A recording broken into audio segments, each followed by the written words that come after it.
好，来，乡亲啊，继续来看这个婚林岛南的文安国小，伫个丰泰文教基金会协助下，规划着社区的实用的活动，引导这个成功社区，甲长辈做伙来做这个草仔粿，学生佮帮这个长辈来酿血鸭。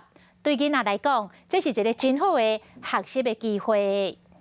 岛南镇的文安国小透过丰泰文教基金会的类网计划，规划一系列的实用教育活动。今仔日嘛来到成功社区，和学生佮有时代做伙来做草仔粿。教袂歹啦，遐囡仔拢足巧的，第学足紧的，教到会啊嘿。很好玩啊。怎么说好玩？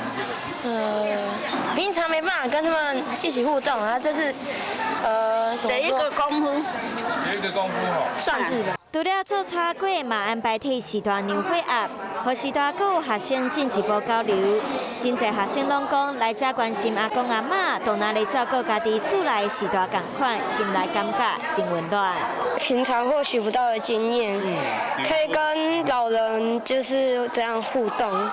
因为平常阿公阿嬷都要去田里工作。我觉得很棒。这些实农的教育啊，结合学校的本位课程，从学校到社区，相信带给小朋友一个很不凡的一个体验。这个科学因为社区的关系，大家开始互动交流感情，在活动当中加入教育的理念，对时代佮有囡仔拢是真好的情感交流。